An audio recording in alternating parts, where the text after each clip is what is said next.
get started.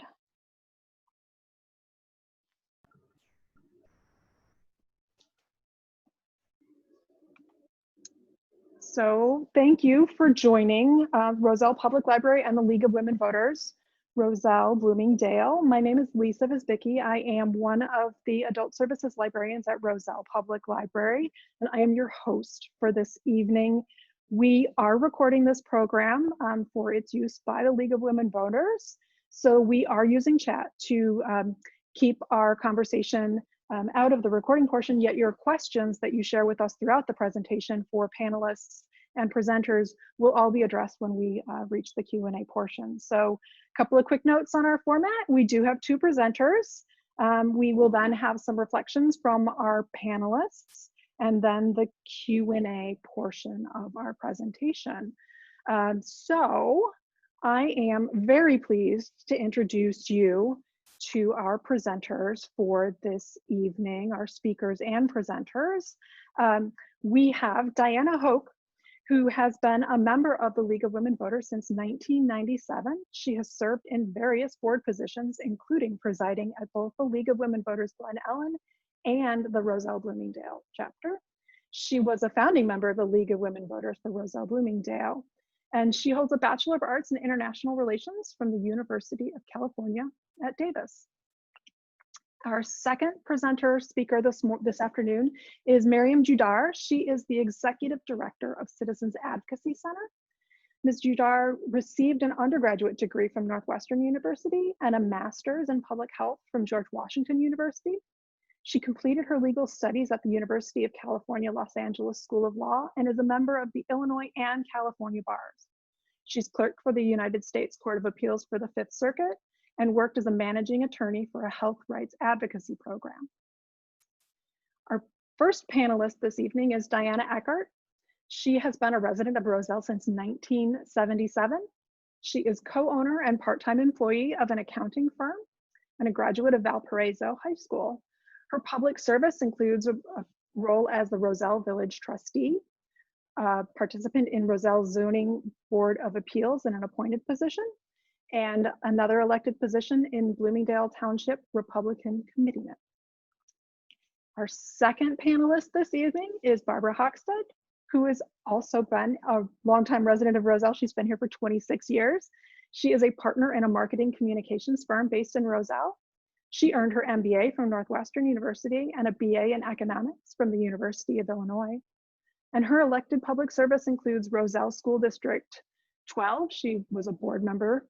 And again, we have a Roselle Village former trustee with us. And finally, this evening, our moderator for the Q&A portion is Roberta Barino, who is the president of the League of Women Voters in Roselle and Bloomingdale.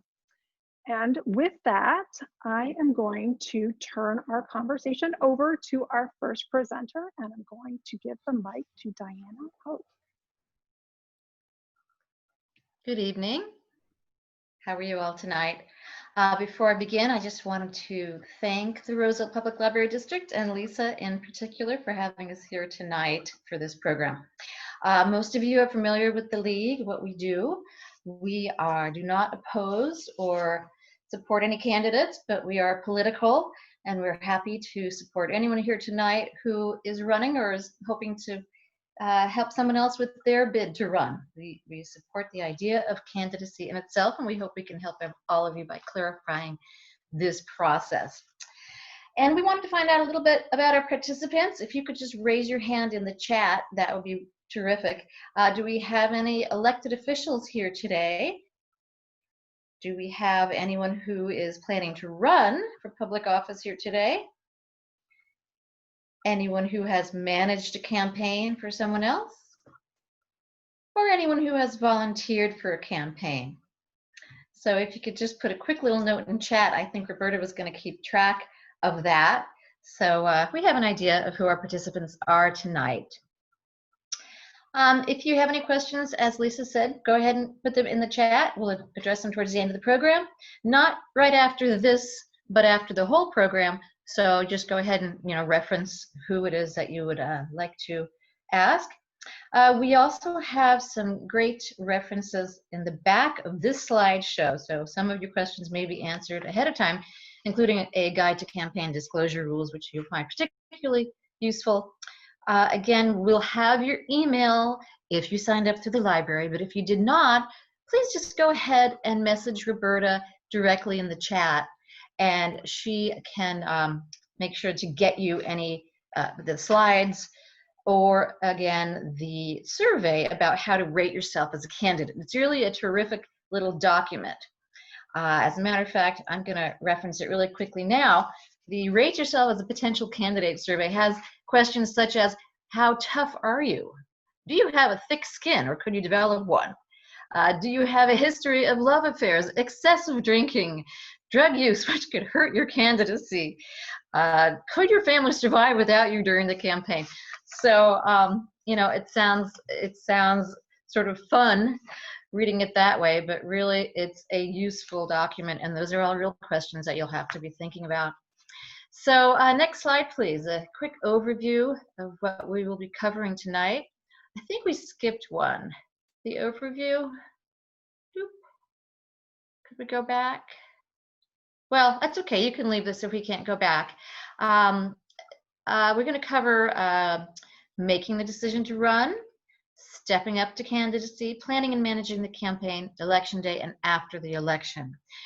Miriam Judar from the Citizen Advocacy Center is going to be covering many of these topics in a lot more detail. I'm just going to run over these quickly for you. Next slide, please. Making the decision to run. So how will your candidacy affect your personal life? How will it affect your professional life? And how will those aspects of your life affect your candidacy? It's a back and forth thing. For instance, do you have space at home, both emotionally and physically? Do you have the support, the finances? Are all of your relationships going to survive this? The political aspects. Are you familiar with any issues that have surrounded this position in the past or maybe looming in the future? Do you know who your opposition will be and how they operate? Passion. What drives you to be a candidate? Is it enough for you to take you the distance? And how about, is it enough to take the other people with you that you'll be taking along for the ride? Is it going to last if you win? Are you only running because of one issue? It's important that this passion is able to get you through that, because that may be what you're running on besides caffeine. Your positions. Do your homework on the issues, obviously. How will you address those issues if you're elected?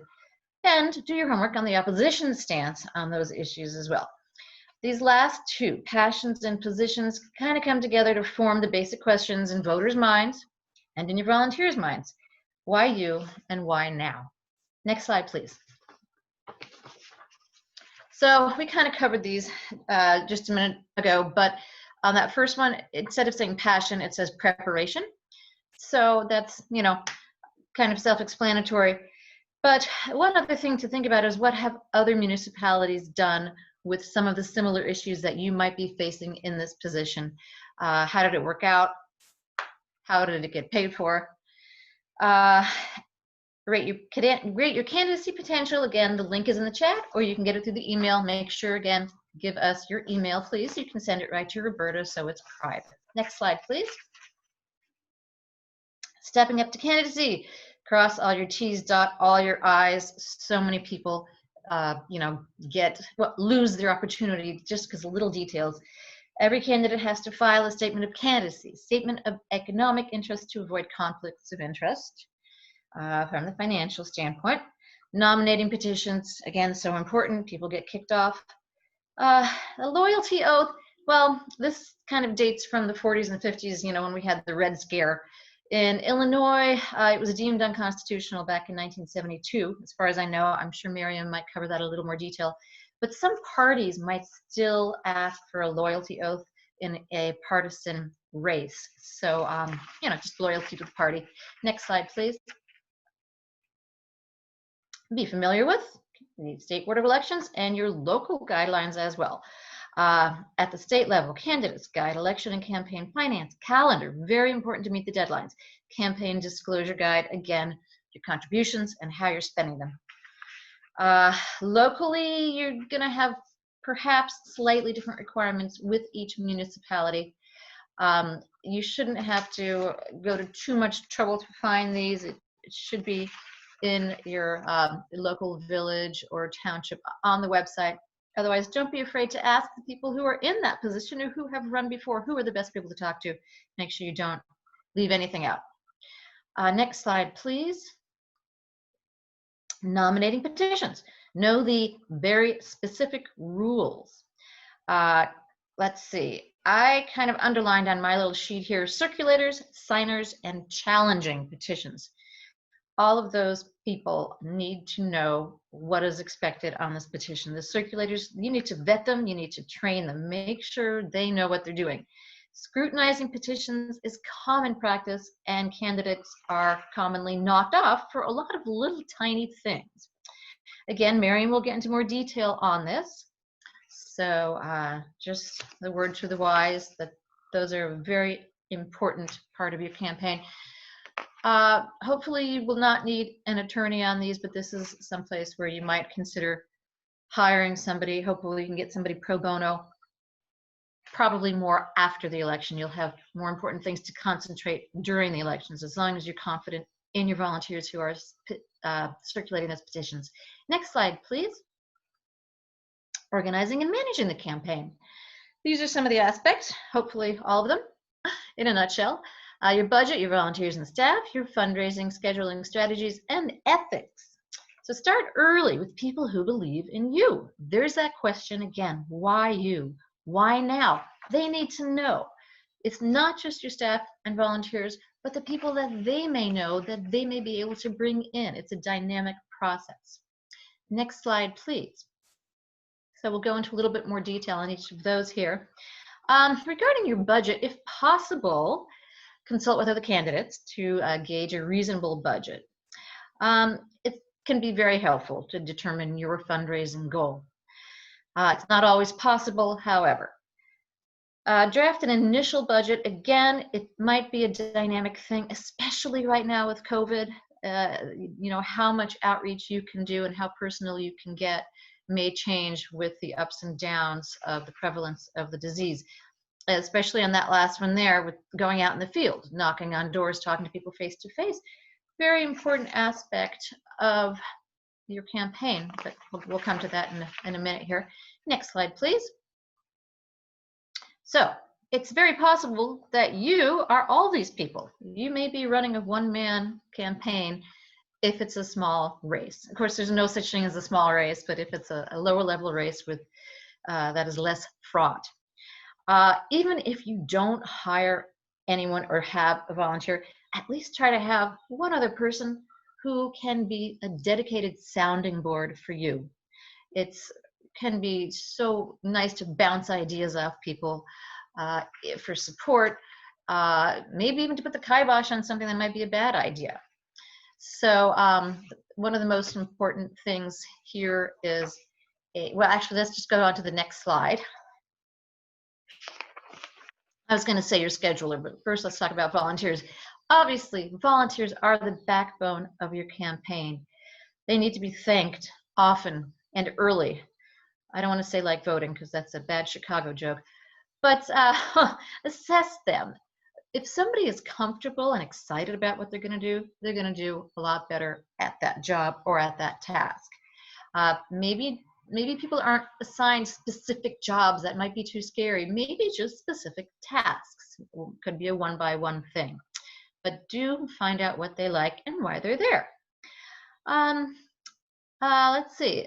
I have a little note here. Oh, it says pizza, donuts, and coffee are very good currency. I know that when I'm an election judge, no matter how long that day is, you know, we have those donuts in the morning and that pizza in the afternoon. It, you know, just energizes us.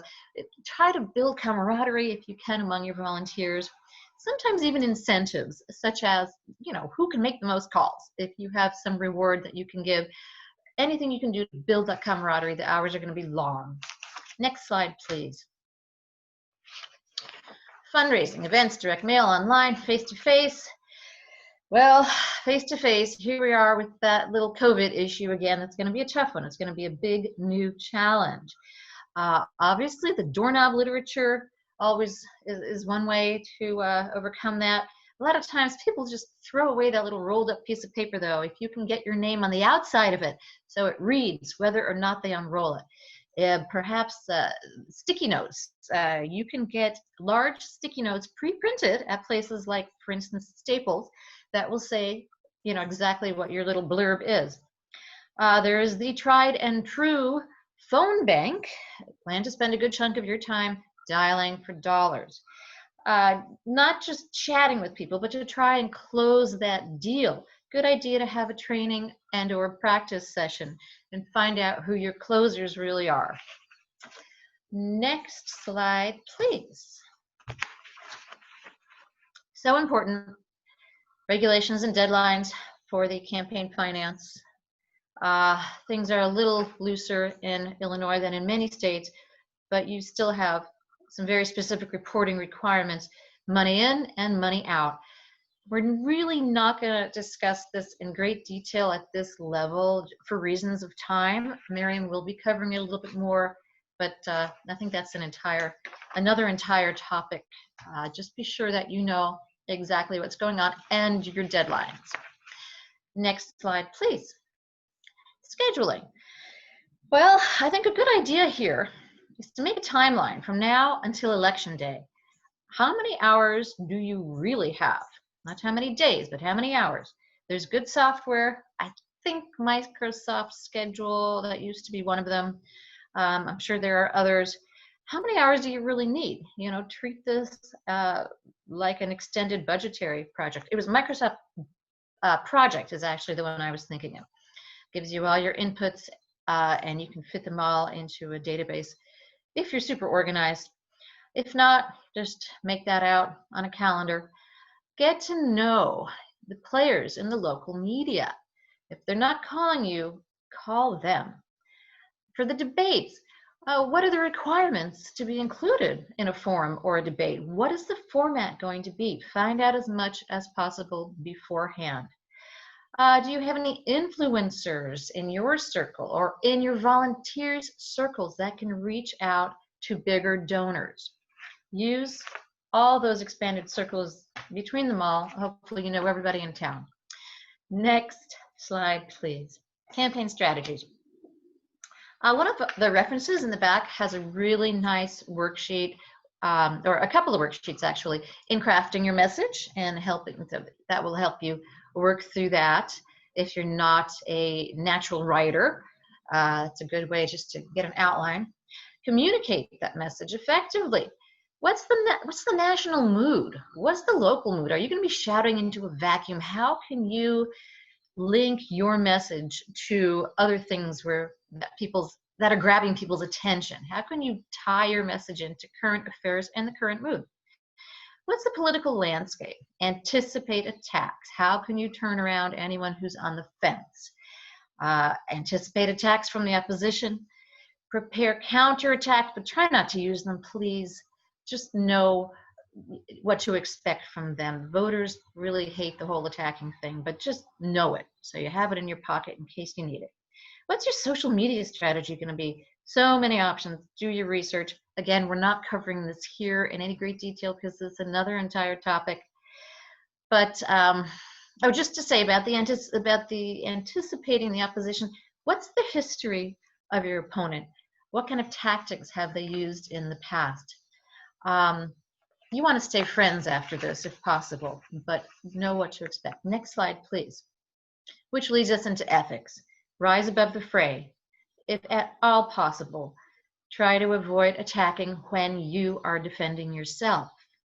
In other words, criticize the argument, not the person.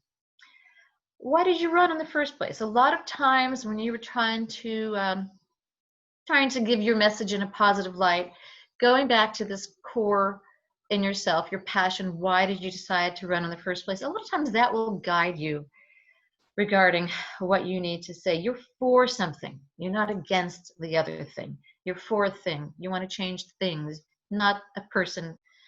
Frame things in a positive light. And of course, don't make promises you can't keep. Next slide, please. Reaching the voters, door to door, again, COVID challenge. sticky notes, door hangers, whatever you can do to get your message across.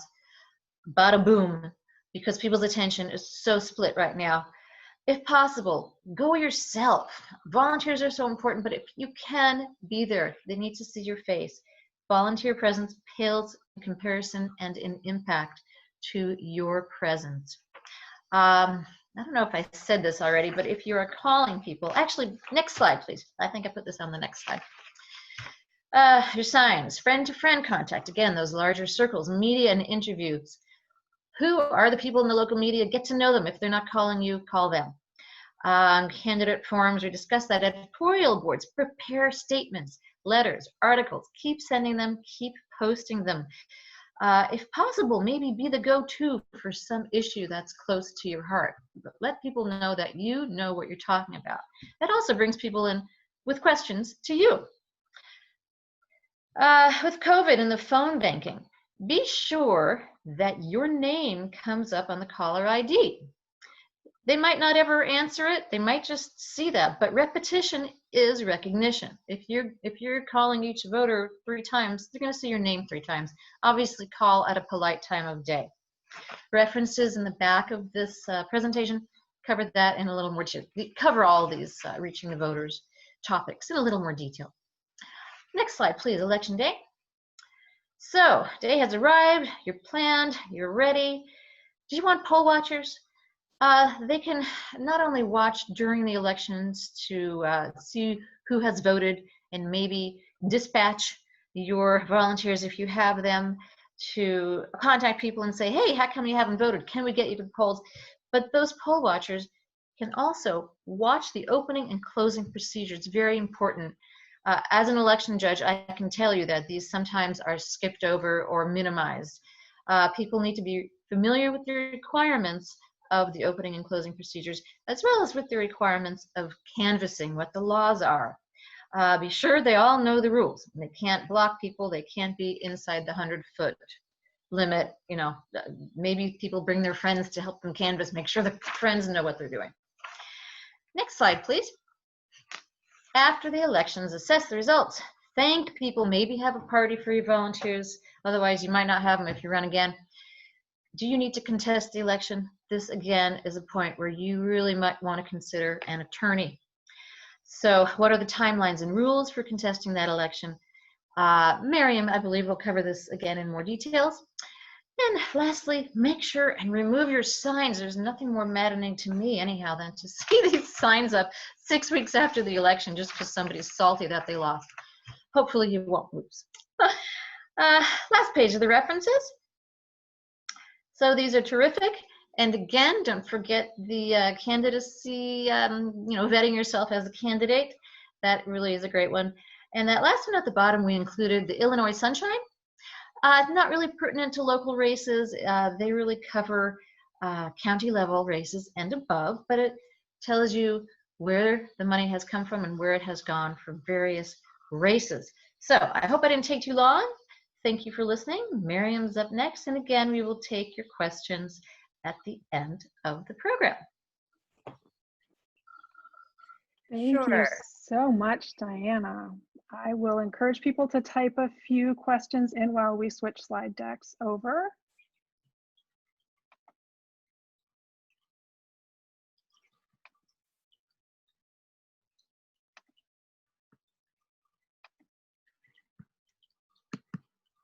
All right. Go ahead, Miriam. All right, welcome everyone. I'm Miriam Judar. Thanks for the kind introduction earlier, Lisa. So I'm the executive director and a community lawyer at the Citizen Advocacy Center, and I am going to focus in on just one aspect of that overview that Diana gave of the process of running for candidacy. Next slide, please.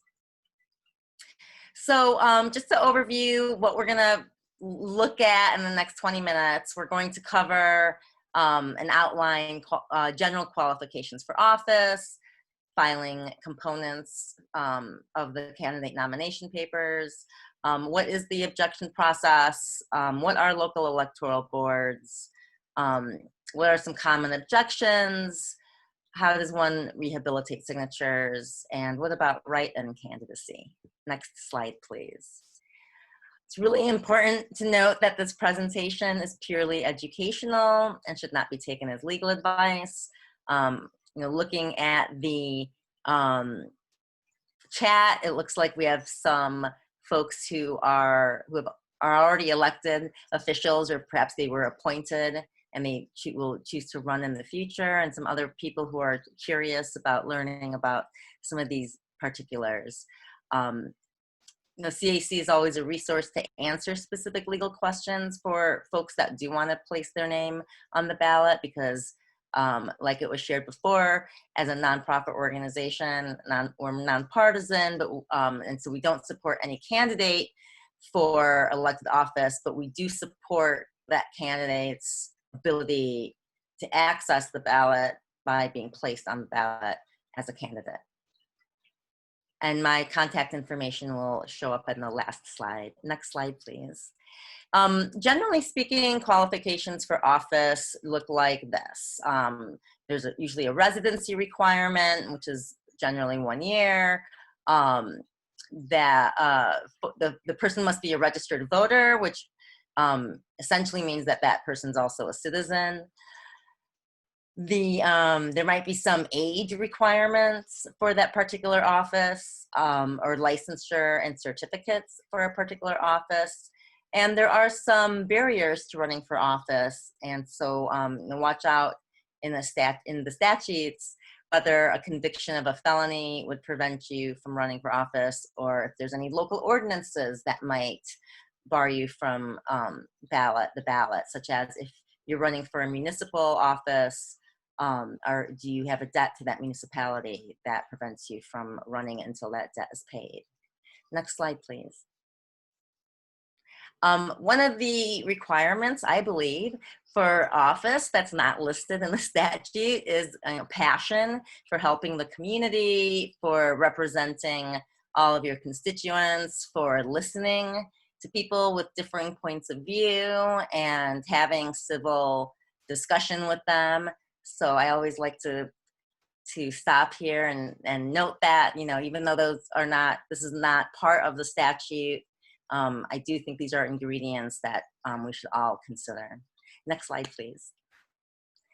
So what are the candidate nomination papers? Diana went over a few of these, and she mentioned the first four, and I'm introducing another optional fifth aspect of the candidate nomination papers, which is the Fair Practices Act statement, and now we'll look a little bit more specifically at each of these items. So next slide, please. So the statement of candidacy typically will look something like this. It's basically an attestation that you are who you say you are, and you are interested in running for a particular office in a particular district, at a particular election. And so earlier, Diana mentioned, paying attention to the details are very important. And so all of these fields require your close attention. Everything needs to be checked, double checked, triple checked, quadruple checked, to make sure that you don't have any issues that would prevent you from getting on the ballot. Next slide, please. The second paper that needs to be submitted as part of the candidate nomination papers is a receipt of the economic interest statement that the candidate has submitted to the proper authority, which for local elections is generally the clerk in that district. If it was a state election, it would be to the Secretary of State. And that is what this particular economic interest statement example shows. But it is the receipt that the candidate receives when they submit the statement that needs to be part of the candidate nomination papers, and that receipt must reflect that the EIS, for short, was filed in the same calendar year as the election. Next slide, please. So what is the economic interest statement? All candidates for local elective office must file it in the office of their county clerk, like I mentioned. It must be filed in a written or printed form, again, in that same calendar year as the filing period for the candidate nomination petitions. And elected officials file the EIS statement or the EIS annually. Next slide, please. The optional loyalty oath we mentioned earlier, I don't need to belabor it. Essentially, an attestation that you will not overthrow the government, that you don't support communists. Most elected officials I've spoken to signed it as a matter of course. I have spoken to some elected officials who, for principled reasons, decided not to sign it. The next slide, please.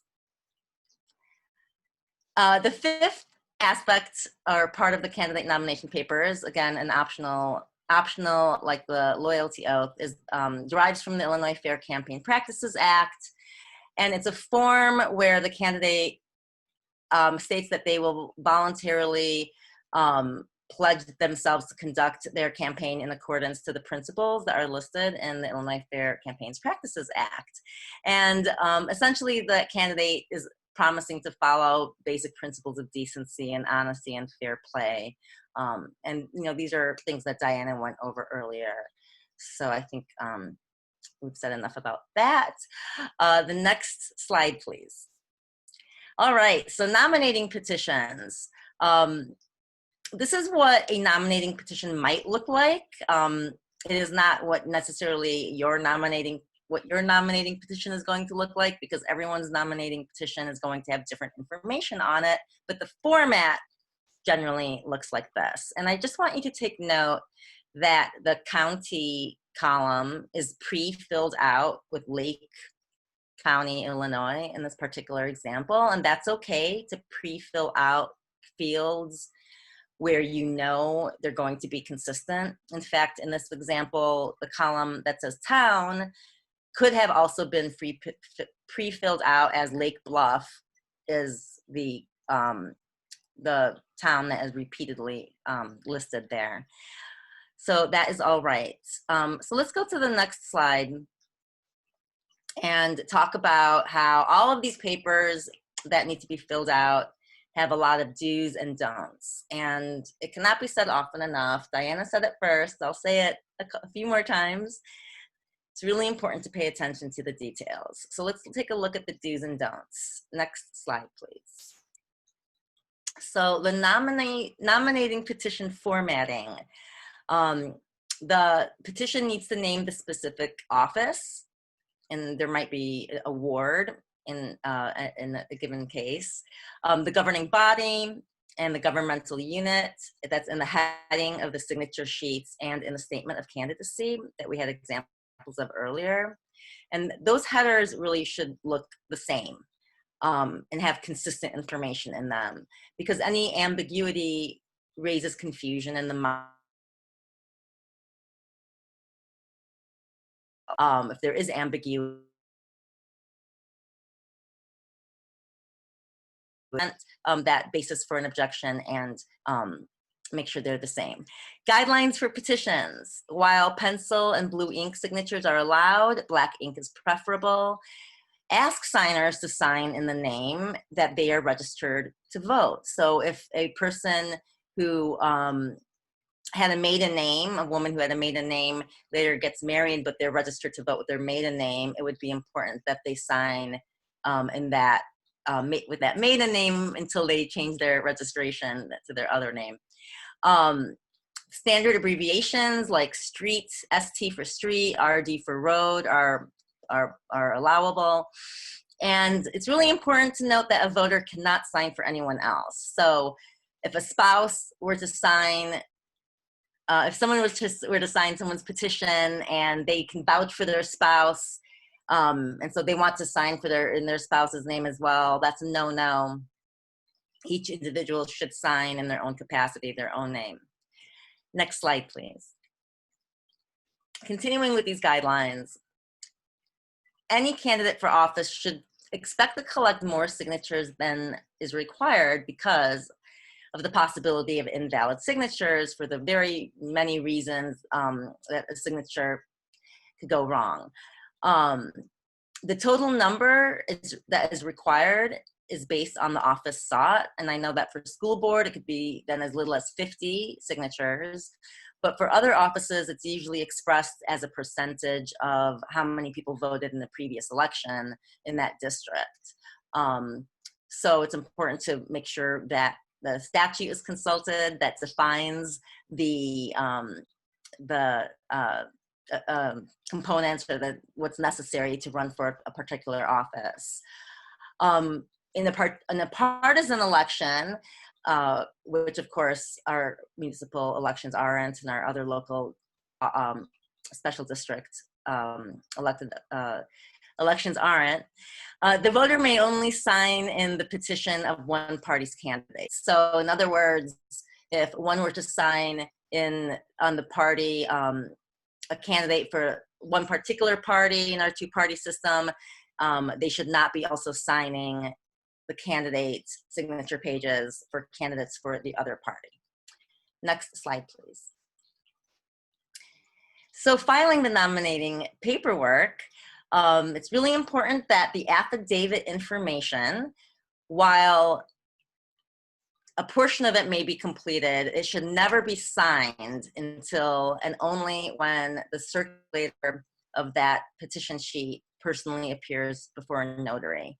And I know that currently there are some mechanisms in place somewhere where notaries are able perhaps to notarize using social distancing, maybe virtually. I don't know those particulars, but it's worth looking into.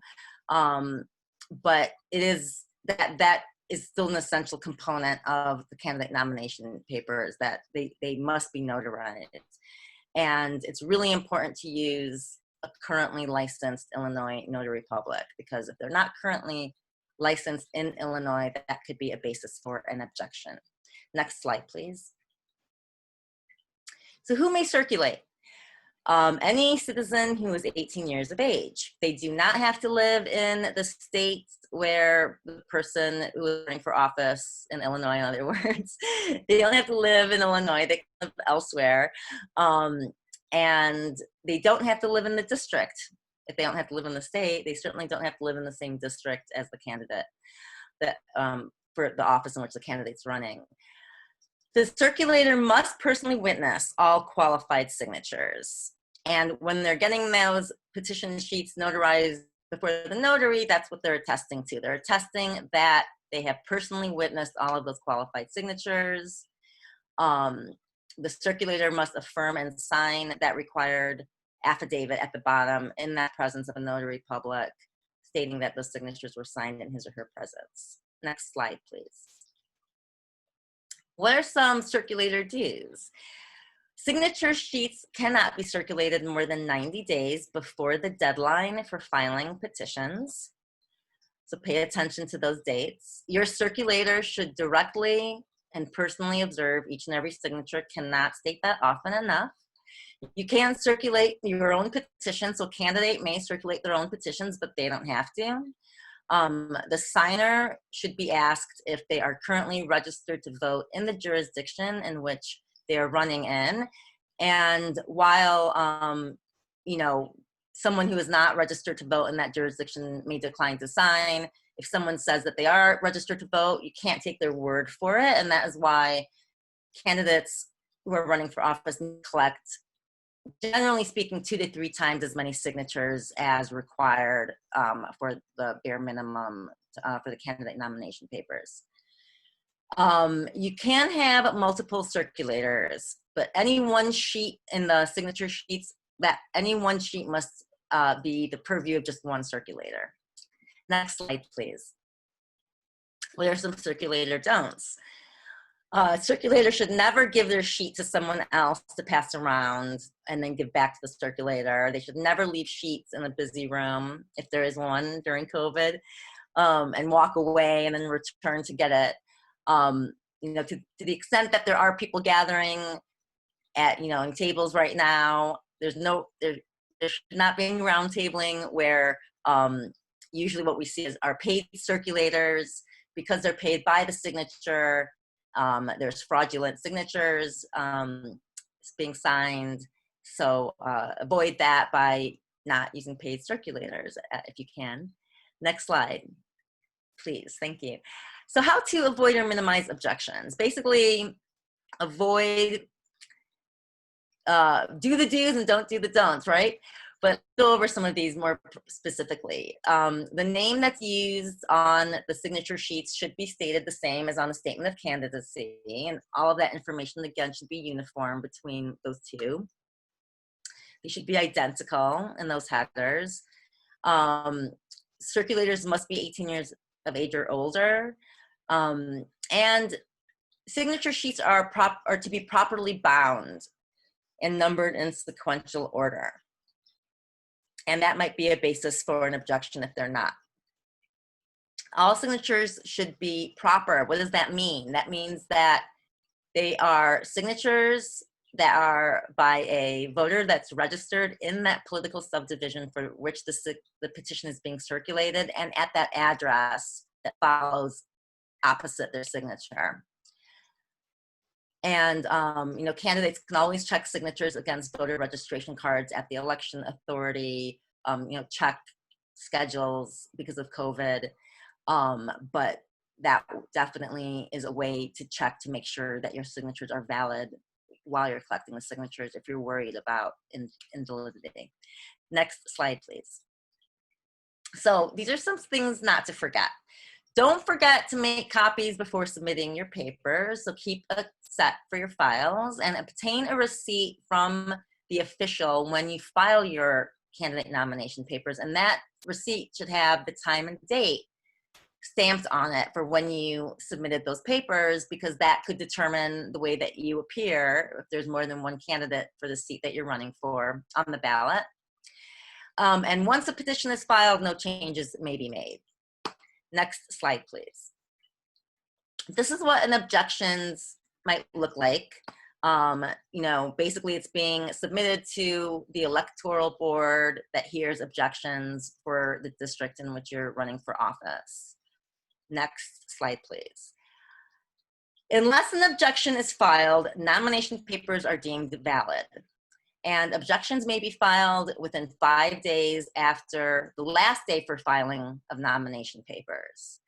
So clerk in that district will make those nomination papers available for anyone's perusal during those 5 days. And within those 5 days, the objection is filed. Who can file that objection? Well, it's any voter in that municipality or district, as the case might be, given wherever the candidate's running for, any voter in that district can object, and those objections are filed at the same office where the candidate nomination papers are filed. Next slide. So the clock starts ticking when the objector who's challenging the sufficiency of candidate nomination papers, when they file those papers, the clock starts ticking. And so this is what the timeline looks like. Next slide, please. Oh, well, basically the clerk, here it is. The clerk must contact the local electoral board chair by noon of the second business day following the filing of the objection. So 2 days later by noon, and it must be business days that we're counting here. And the local electoral board only convenes when an objection, so otherwise it doesn't exist. But once an objection is filed, the clerk brings them into action. They are a quasi-judicial body because they are going to be judging the merits of the objection against the defense by the candidate. Next slide, please. And who sits on the local electoral board? Typically, it's 3 members comprised of the mayor or president or chair, anyhow, of that board, the clerk, and the longest sitting trustee. Next slide, please. What are common objections? Well, remember that receipt for economic interest statements. If you forget to file that, that could be an objection. If the candidate doesn't identify their proper office or the proper jurisdiction, That might happen if they don't cite let's say the proper public body name. Let's say they by accident say township, and they meant, the city of. So there's all kinds of mistakes that can happen there. Failure to paginate properly. Other common objections include that the candidate's own voter registration is inactive, or the candidate's own voter registration isn't at the address at which that candidate's, putting to the public that they're living there, where they're living.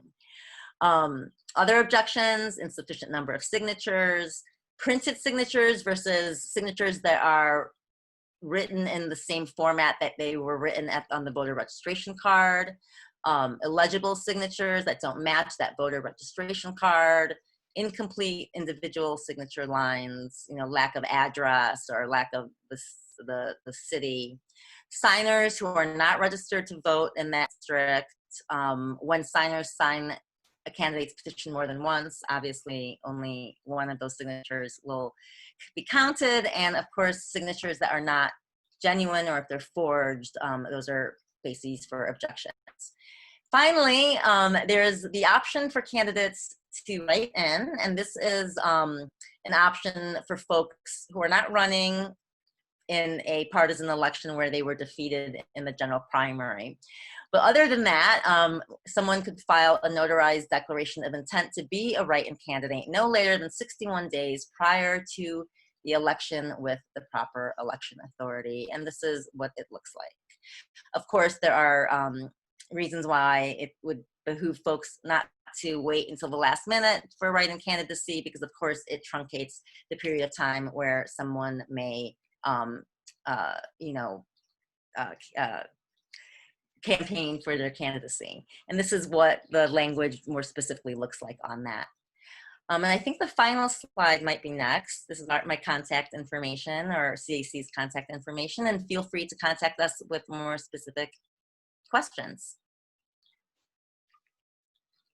Thank you so much, Miriam. That was jam-packed with really, really vital information. And just a reminder to everyone that if you are interested in receiving slide decks, you can go ahead and include that information in the chat to Roberta, so that we can get that onto you. Right now, though, we are going to turn the microphone over to our panelists, and we're going to start with Diana Eckert. So Diana, I'm going to ask you to unmute yourself. Thank you very much. I'll let you go ahead and start your remarks. Well, we had questions that I didn't have any opening remarks. I'm sorry.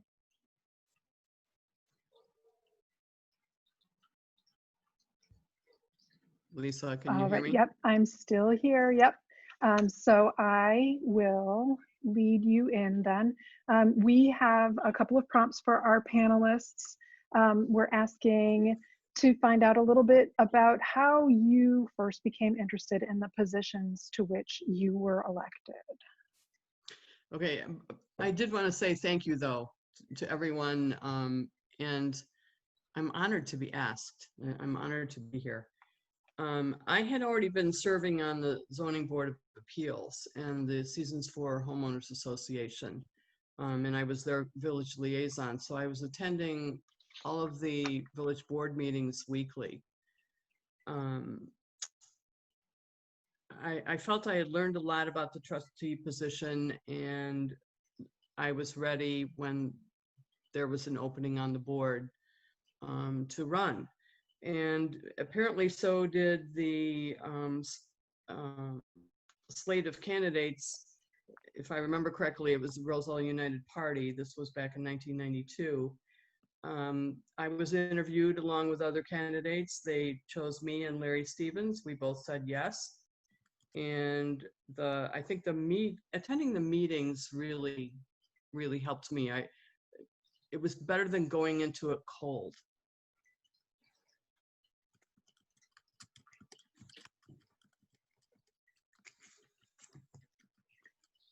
And so who helped you? How did you learn to move through the candidacy and campaign process? Well, the people that were running, they were, except for Larry, all the other ones were all experienced. So I got a lot of guidance from them. And I think you kind of addressed this in your first response, but how did you make the decision to become a candidate proper? My main reason for running was because I like to help people. I didn't have any hidden agenda or grudges or complaints. I had already, like I said, been attending the meetings. I understood a little bit of the way the village was run, so it was a little easier transition. I had met with some of the staff and the village board, and they got to know me. And working with the staff is extremely important, by the way. There are many departments: police, fire, community development, finance, public works, administration, and the village clerk.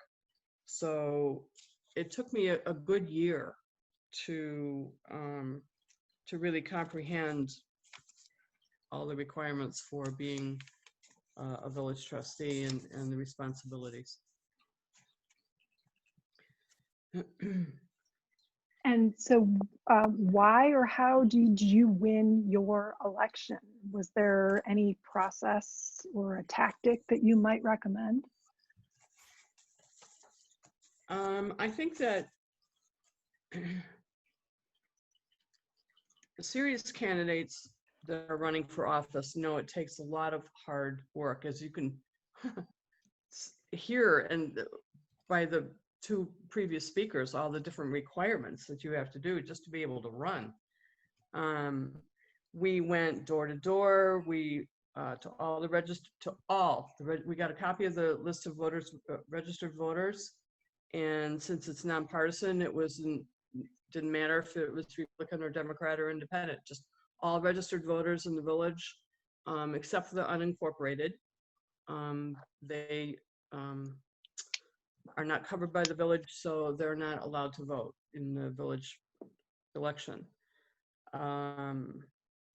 We did not use social media then, so we had a lot of flyers printed. We had yard side signs made that went in people's yards that were willing to do that. We attended HOA meetings. There were 3 mayoral debates. When I ran the first time, my position was actually unopposed, but there were 3 people running for mayor, so it was our responsibility to get the slate's choice for mayor elected, and that was Gail Solinsky. So that was our big job in my very first election. We went to neighborhood coffees, passed out literature at the train station. We had a fundraiser to help offset the costs. And we put a limit as to how much people could donate, by the way. It was very time consuming and costly, but very educational and exhilarating and rewarding experience. I loved it, especially the first time around.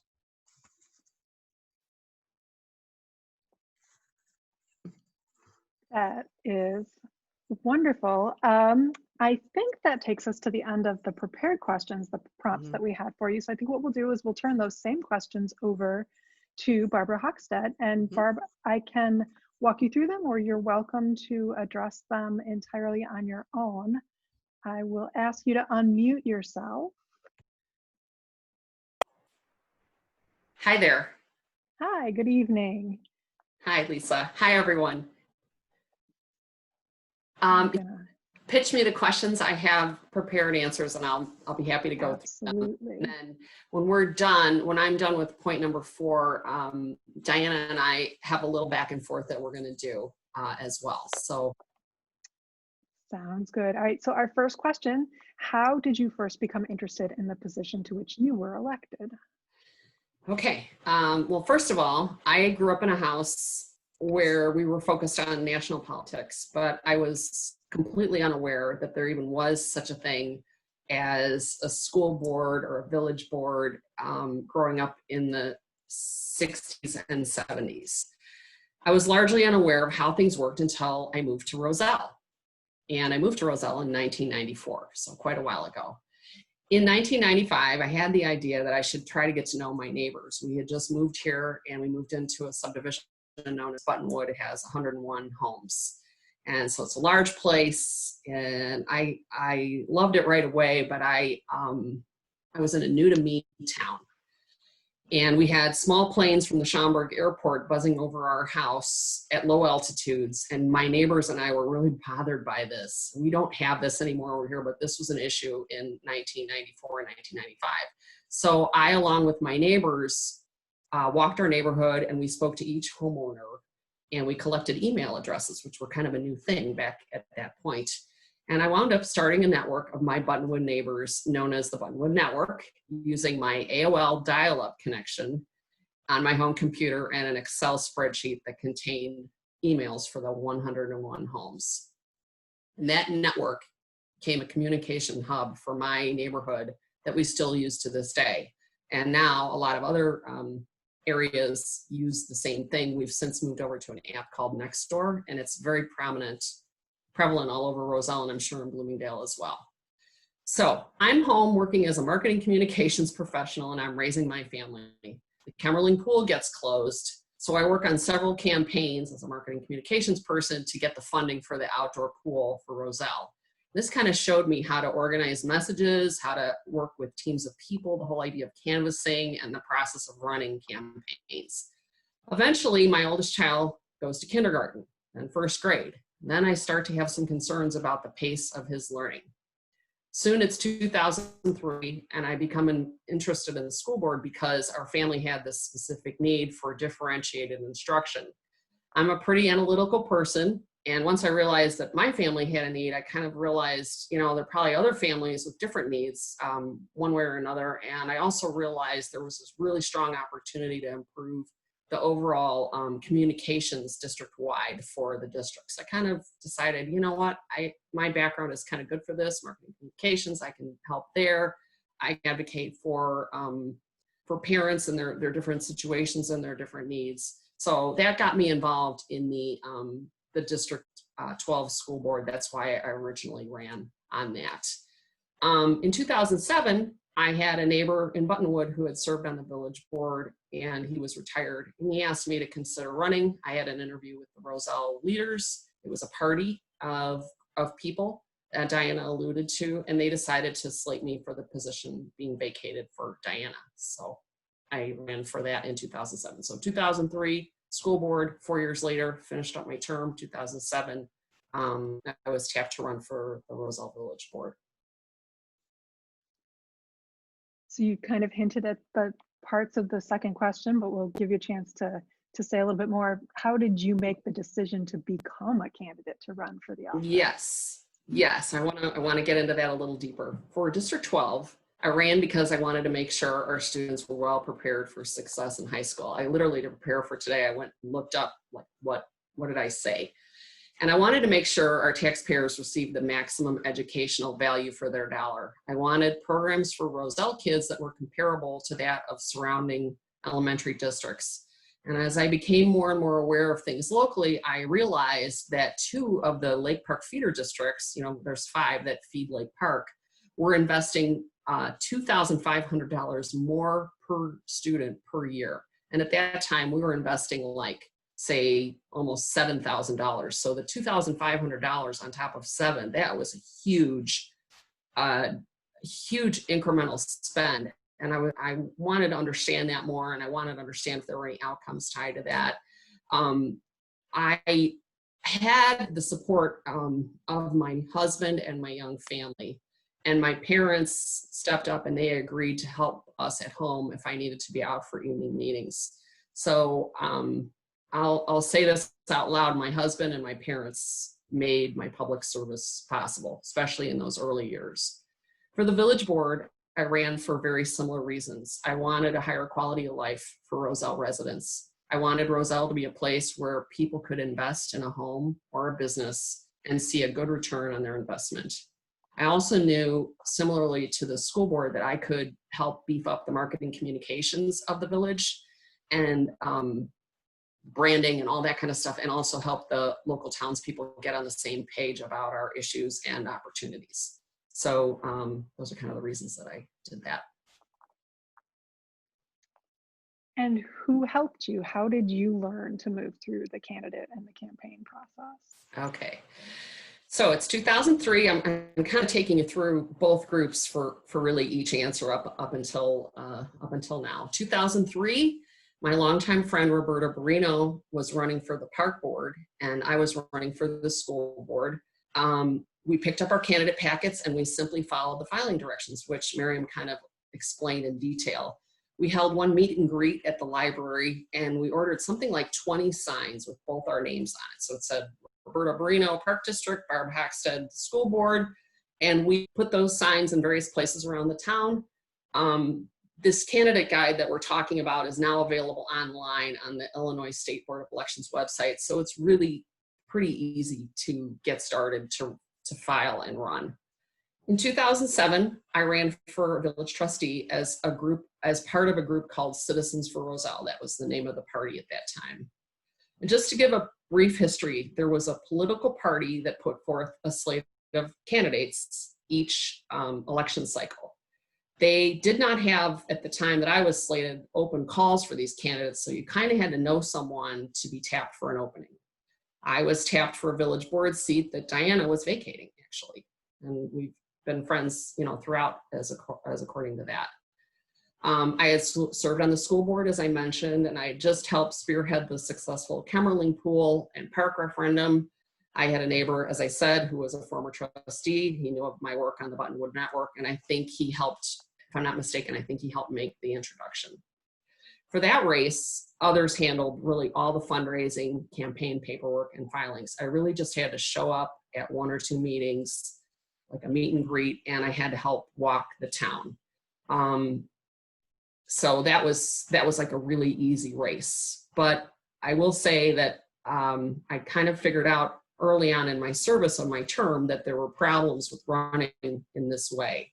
And so I decided ultimately in 2011 to do things differently.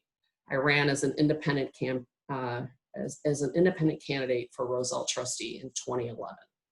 I set up a committee with the Election Commission, which is where you report all your income and expenses for your candidacy. And there's a limit. I think you have to open a campaign filing report if you're going to generate more than $3,000 of income and expense. Miriam maybe could verify that. It may have changed, but at the time, like $3,000. I never even came close to $3,000, but I wanted to have a lot of sunshine on everything I was doing. So I opened this campaign. I filed my own quarterly reports. I had tons of community help, starting with my husband, my kids, my parents again, a woman by the name of Sue Grancy, who passed away this year, but she was very involved at the local level. I knew Sue from the swim team era, and she was a huge help to me. I had lots of friends, sorority sisters, college friends helping. It was a real big effort. Lots of friends from town, of course. My friend Wayne Donkey was also running as an independent candidate, and I knew and liked Wayne a lot. In fact, Wayne is still serving. And we were on the same page about the future of Roselle and Roselle's opportunities. So he and I put together our own platforms. We had our own websites. We were independent candidates. We didn't pass the same paperwork or anything like that, but we did share coffees and we shared signs, much like I had done with Roberta Barino back in the day of the District 12 and Roselle Park District runs. So we had our events and our kind of some of our marketing materials together, but we were independent candidates for that. And why or how did you win your elections? Are there particular processes or tactics that you would recommend? Sure. Yes, there were. I am going to focus this part of my talk on just the 2011 election because I think it's more interesting. My message, I'm going to focus on my message and the process that I used to run. I ran on my record of service starting in 1995 with creating the Buttonwood Network. And I followed on with my years of service on the school board, my work on the referendums, my previous village board service, all of that with no scandals, which is not saying much. If you're just doing your job right, that's great. But sometimes, you know, if you serve that long, there'll be something or other. I ran as an independent trustee. I took no money from groups that did business with the village of Roselle. I had no ties to any special interest groups. I ran against unnecessary spending, and I was dedicated to the growth of all Roselle businesses and a higher quality of life for all. I ran with a really strong platform, and so did Wayne. Our campaign theme was progressive. It was called Move Roselle Forward. And underneath that, we ran on real platform points that resonated with the residents. To keep myself on track, I kept my platform points, which you can kind of see here. I know my screen acts up, but I kept this at the dais with me, and I would refer to it from time to time to just help stay on track. Wayne and I held in-home coffees all over town. I think we had as many as 12 coffees. And they would run late into the night. A person would open up their living room to us. They would invite their neighbors, and the two of us would come, and we would facilitate a conversation with them, figuring out what people's interests were. We had a chart that, like, you could say, I'm interested in stormwater, or I'm interested in police protection, or whatever. And we would focus our talk on the needs of the room, which I think was pretty effective. I mentioned campaign contributions exactly one time in one email to supporters. I never pushed for money, and I wasn't comfortable having fundraisers or anything of the like. And one of the questions that I saw in the prompts is, how much did you spend? I spent around $1,400 on the whole thing. We assembled a really robust team of hardworking volunteers, including canvassers, a videographer, and people who read the anonymous comments on the Daily Herald and responded for and in support of me and of Wayne. At that time, the paper allowed online people to say anything using an alias. And this was a really big thing at that time. It was extremely consuming. I still have printouts in my files of what was being said. And it was, I think Miriam also alluded to this, this was a very difficult time in my life because of the way that whole process unfolded. So I was very thankful to the men and women that helped handle that as part of our campaign. It made a big difference. We communicated with the community like mad.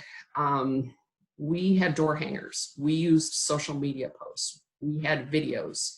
We used regular size lawn signs, and we even had some people that made homemade signs. We did weekly emails to our supporters. We timed them on Tuesday because elections were on Tuesday. So every Tuesday you get an email from Barb and Wayne, and it would talk about some aspect of our campaign, something we wanted people to know. And we always encourage people to set aside this day, X weeks from now, to actually go out and vote. We published our list of supporters. If you said you were supporting our candidacy, we'd ask you, can we put your name up? And we started on our web pages just producing these long lists of people that were backing us. We produced well thought out answers to the Daily Herald's questions, and we earned their endorsement. Both of us did. The party ran 3 candidates, and I'll never forget this. The campaign manager sent in the same answers for all 3 candidates. And I don't think that helped them. I think when you're running, you really have to take charge, whether you have a campaign manager or not. You got to take those endorsements seriously, and you got to have some ideas that are your own. Mine was not a campaign of money. I spent $1 per vote for every vote I received.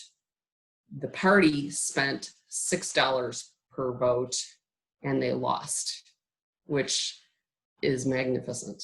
It goes to show that if you run your own campaign and you run it with a lot of heart and a lot of energy, and you're really devoted to what you're saying, you don't have to worry about money.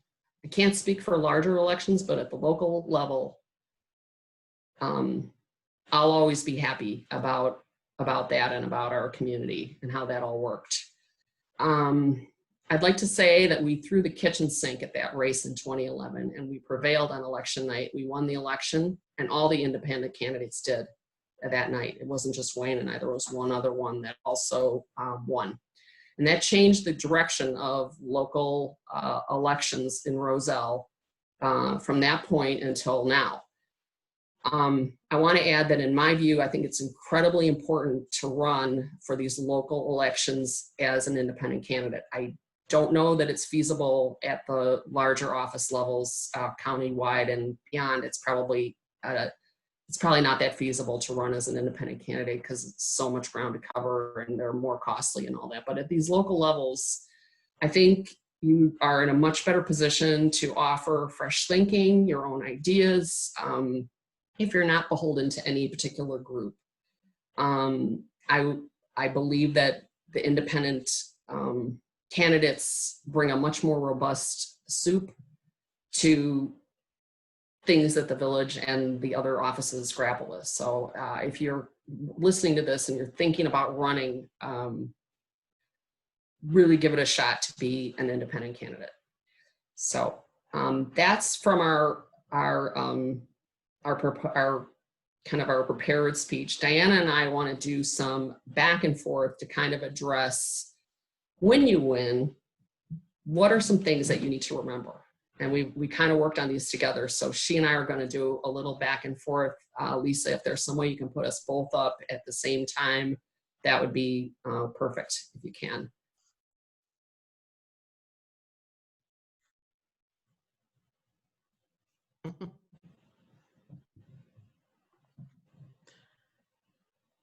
Well, okay, well, you want me to go ahead and start, and we can we could still do that.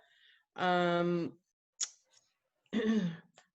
wanted to add that as a Roselle Village trustee, I attended many Chamber of Commerce events, the annual drive down to Springfield to meet with our local legislators about ways they could help our village. Boy Scout breakfast, we all rode in the Rose Parade. Attended more HOA meetings when asked, met with neighbors, worked closely with staff and department heads, the village administrator, village clerk, and of course the mayor. And we started the coffee with the board on Saturday mornings, so residents could come in a less formal atmosphere and talk to the board. So to me, visibility is very important. It shows you are available, concerned, and serious about the position. I think that many voters see you when you are at the Taste of Roselle or the carnival. They see your visibility, and they, as well as the progress of the village. And I think that ties in with anyway, well, just that's what I wanted to open it up with. Okay, Barb. Sure. Okay. I want to talk about public service and progress. The ability to positively impact the well-being of others through your public service is a feeling I'll never forget, and it makes it all worthwhile, basically. Public service is a lot of work, even at the local level. It's a lot of time. It's a lot of, in some cases, it's a lot of heartache. But when you can step back and think, you know what, the decisions we're making are providing for a more stable future for our families who live here and our business owners that have invested, you know, largely in our community. That's a feeling that you'll never, I can't quite describe it. There are times when you're banging your head against a wall and it's extremely difficult, and there are times when everything has really perfect clarity. As you're working in public service, there is a fair amount of bullet biting, and I'm not talking about abandoning any kind of core principles that you can fight for. You can always disagree without being disagreeable, and I think that's the underlying thing for anyone who's going to excel at public service. Another thing that I thought was very important for me was the communication, and transparency. Voters need to understand what you're doing and why. We needed to. I needed to learn to listen to what the residents want, to what staff was, what their concerns were, with an open mind, possibly willing to change my mind if absolutely necessary. Okay, Barb. Sure. With government, progress can be slow. A lot of times you'll have good ideas, and the time in front of implementation of that idea could be 24 months, could be even longer. So you have to be willing to be patient. You have to be willing to make compromises. As we said before, 24 months is not uncommon for a great idea. Change involves a lot of entities. To get it right, you've got to work with your staff. You've got to bring in your constituents. You've got to really put a lot of light and a lot of thought into every idea. So it's not like, in your own house, if you want to do an addition, or if you want to purchase something, or change direction, or even move your family, you can execute that in a short amount of time. But when you're working at the governmental level, change is slow. I'd count on 24 months for just about anything. Okay, and the other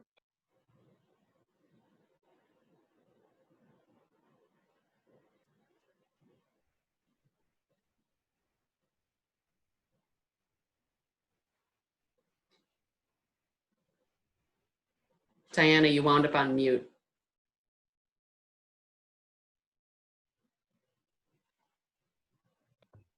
okay.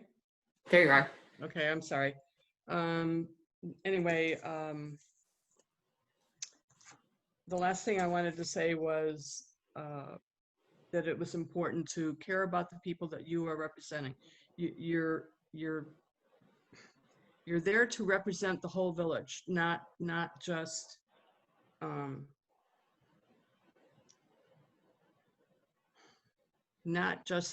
the people that you think voted for you, whether you agree with them or not. And we both mentioned the staff, how important it was to work with the staff. They're the experts. I was not the expert at all. The staff was. Barb. Finally, we want to say, when you win, enjoy the ride. Being elected means you're working for the people, and your job is to deal with people. Some of them will be patient with you. Some of them will be kind. Some of them are just really upset and unhappy. And I used to say when I was serving, you encounter, as an elected official, you encounter the public every day. And for many people who are residents or business owners, they don't encounter elected officials unless they have a problem. So they might come to you in a time of need and be unhappy about something or whatever. Your job is to listen to them and serve them. You're blessed and fortunate to be able to have the chance to represent others in your lifetime. So love your job, do it to the best of your ability, and be thankful that you were entrusted with this awesome responsibility. Diana and I both want to say that we stand ready to assist others who are interested in running for elected office, elected service. So if you are at home listening to this and you're thinking, I don't know, I want to do it, but I don't know where to begin. I listen to everything and I get it, but I'd love to run, but I would need some help.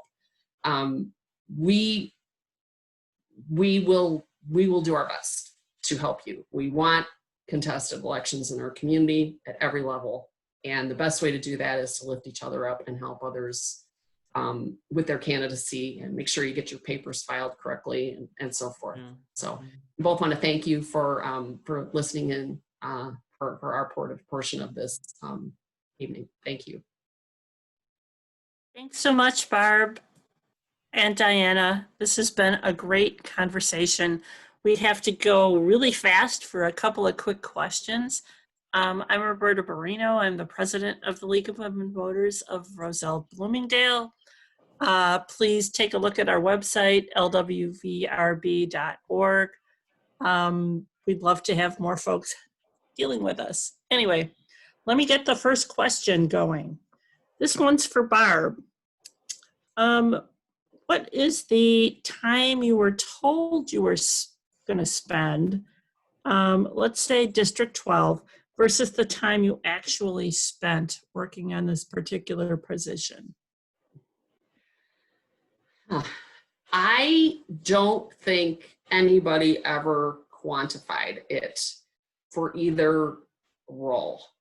I think my husband would tell you that both of those jobs, both of my positions, were second full-time jobs to me, because I really dug in to the policy. And when I was on the village board, you could see me driving around looking at people's ditches. I easily spent, 20 to 30 hours a month on that role. And I think the school board was less, but not by much. And when I was on the school board, you'd get these big packages of information that you had to read, and there was a lot of events to go to. I think it is a time-consuming job. That said, I think there are different ways to do these roles. Some people do not, it's not in their personality, it's not in their nature. They're going to read their packet, they're going to go to their meeting, and they're going to vote appropriately. And that's a different way to do it. But the way I did it, it was, let's just put it like this. When I got off the board, I had a lot more time in my schedule each week. Definitely. Sounds good. These next couple of questions I can answer myself, actually, because I have the information right here. The question is, when can I start passing petitions? That actually in DuPage County started on August 25th. And the question was, when are they due? The filing period starts November 16th and goes through November 23rd. The next question, though, is open to anybody that wants to answer it. How do I get signatures on a nominating petition with COVID? I did get one answer to this. I put it out to various contacts of my own, and there are drive-through events for a petition signing, but does anybody else have ideas on how to get petitions signed during the age of COVID? That's going to be really hard, It is. because you're handling it. You're going to give them the petition. Are they going to use their own pen? Are you going to give a pen to everybody? Of course not. So it's going to be really hard. We didn't have to worry about that. I'm with you, Diana. I don't know how you do this, but it needs to be done, and it is done.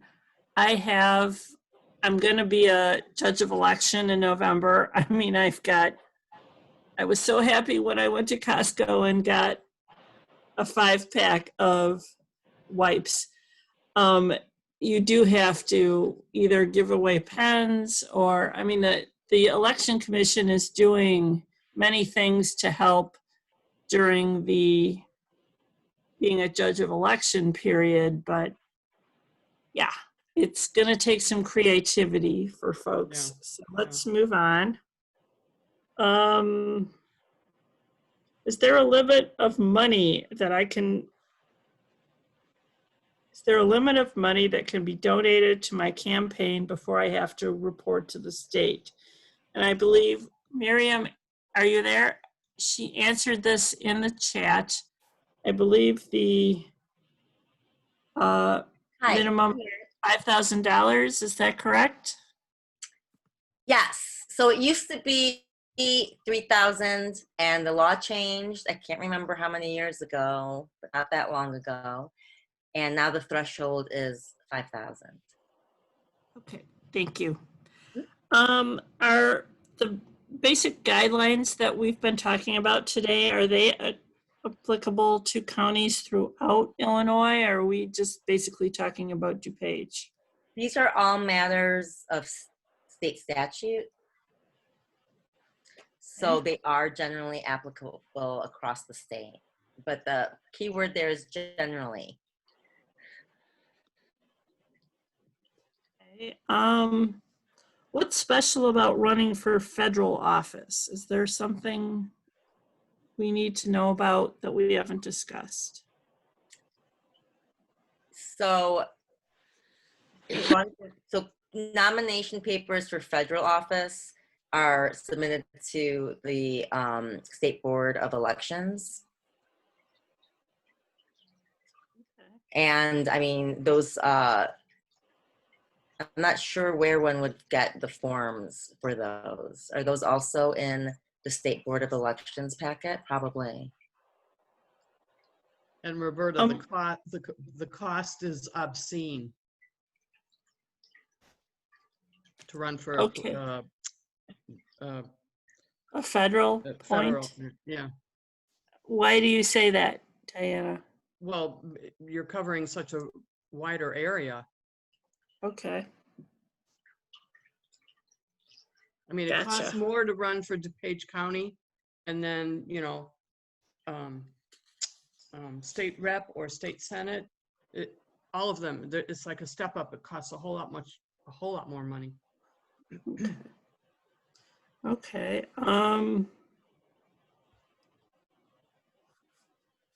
What if in a municipal election that's nonpartisan, can I sign more than one petition? This is, I guess, a question for Miriam.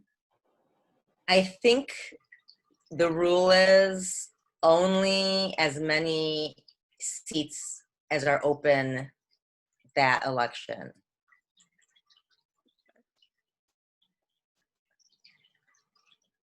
Okay, as a candidate, if I'm a notary, can you notarize petitions for your circulator, i.e. your petitions are circulated by someone else, but it's still your petition?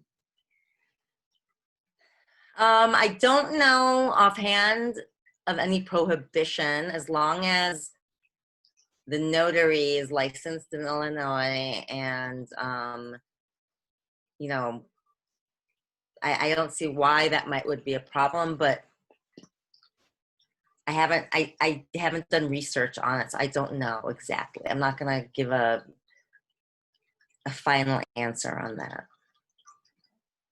Our last question is petition signatures must not only match in content, but match exactly how signatures when registering. Do we have any comments on that? I mean, in the age where we're doing vote by mail, we're doing all kinds of different things. Does anybody have anything to add to that? Or Miriam, because you're in the middle of our screen. Well, I'm curious if people who have ran for office, you know, if Diana or Barbara have had objections for that particular issue, that the signature didn't match the voter registration card. Did you, either of you? I don't No. believe I had that problem at all. So again, it's only an issue if an objection is made. But to the extent that circulators can be educated by the candidate, that to the best of their ability, when they're getting signatures, to remind the signers, hey, remember to sign it the way that you signed your voter registration card. Now, do people remember how they sign their voter registration card? I do, because I have my original voter registration card, and it's my old signature from like high school or something. Like, it's ridiculous. My signature doesn't look like that anymore. So, but I know that, you know, it might look like what it looks like on your driver's license if they're doing automatic voter registration at the you know, the Secretary of State's offices. I think that if anyone's registration was through that method, it might match what's on their driver's license in those cases. I don't see how, I never saw anybody's signature on how they signed their registration card. The only list I saw was printed. So I don't see how you could object if you don't know how someone signed their voter's registration card. You go to the election commission, I think, and they have it, and people literally make a business out of this. They take all the petitions, they take pictures of the petitions, copies, and they go over and they, you know, there's lawyers that are engaged for that purpose, certain ones in town. Okay, well, and in towns. So we're past time now, so I want to thank everybody. It's awesome that we were all together tonight. As far as the league goes, if you need candidate information, IllinoisVoterGuide.org has nonpartisan information about all who are running. And we encourage you to take a look at that website, as well as ours, which is lwvrb.org. And Lisa, do you have anything to add to end our evening? I thank everyone for sharing a tremendous amount of information and experience and tremendous offers of support for people who are interested in making themselves candidates with the intent to win. So thank you to all of our panelists and presenters for joining us this evening. Bye. Thank you all. thank you very much.